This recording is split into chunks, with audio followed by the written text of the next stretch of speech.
All right, well, one man who's been keeping a close eye on the government's bailout plans, all of them, is Peter Schiff. He's the president of Euro-Pacific Capital. It's a global investment strategy company and the author of the little book of bull moves in bear markets.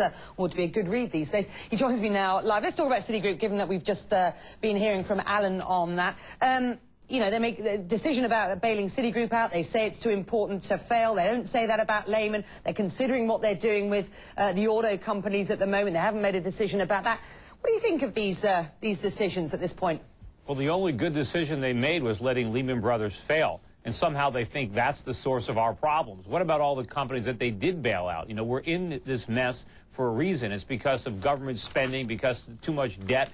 And these bailouts simply, you know, we're accumulating more debt. And the government is broke. You got Barack now talking about $700 billion a stimulus plan, maybe $1 trillion. We don't have any money. You know, we need the world to lend us this money. We need the Chinese, we need the Japanese to lend us money that we can't pay back. Because you know what we're going to do with the money? We're going to spend it. And then when it's gone, we're going to be begging for more. Yeah, let's talk about this stimulus package, because it's big and it's getting bigger by the day. Barack Obama's put this group of, or his economy group together, as it were, and we're beginning to learn the names of those. Are they the right men and women for the job at this point?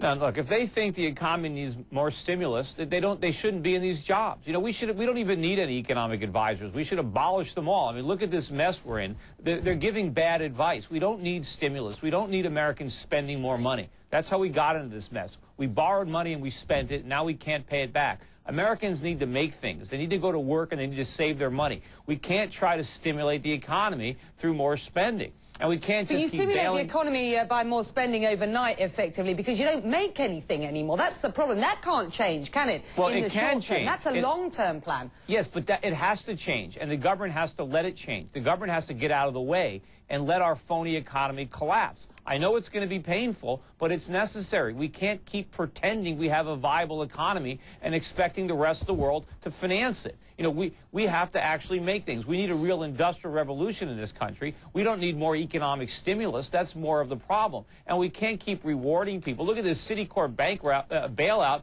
I mean, look how much money these executives at these companies make. How can we let these guys pay themselves millions of dollars when the companies are broke? They're not going to make any money over there for years. So the government's going to keep giving them more and more money so they can lavish it out on the executives. And, you know, now we're probably going to have to bail out General Motors because we bailed out Citi. You know, General Motors needs to fail. But, you know, now we've got to support the overpaid union workers in Detroit because we're supporting the overpaid bankers in New York. You'd have let Citibank fail, would you, today? Of course. I'd have let AIG fail. I'd have let Bear. There'd be a lot of firms that would be failing if the government had stepped out of the way. But capitalism isn't about propping up failed companies. We need to let them fail. There's reason that these companies are going broke. We don't want to prop them up. Now, of course, behind it all is the Federal Reserve. If the Federal Reserve had never intervened in the market back in 2001 and 2002, had they not poured all this alcohol, then Wall Street wouldn't have got drunk. But they did. They made a lot of bad decisions, and now we've got to suffer the consequences. But it's not fair to try to say that the whole country, that everybody around the world who's holding U.S. dollars has to pay because of the bad bets made on Wall Street. All right. So, given what you're saying, you say government get out of the way, let the invisible hand of the free markets work this out. You'd be staring down the barrel of awfully difficult time for a very long time for many, many Americans at this point. No question about that. But it's false to assume that the government can do anything about that. I am convinced that everything the government is doing to fight this off is going to make. And I'm afraid we've lost our guest there. I'm sorry about that, technical problems, but we heard his thoughts, interesting ones. Peter Schiff there, the president of Euro-Pacific Capital. These things happen, right? Well, news of Citigroup's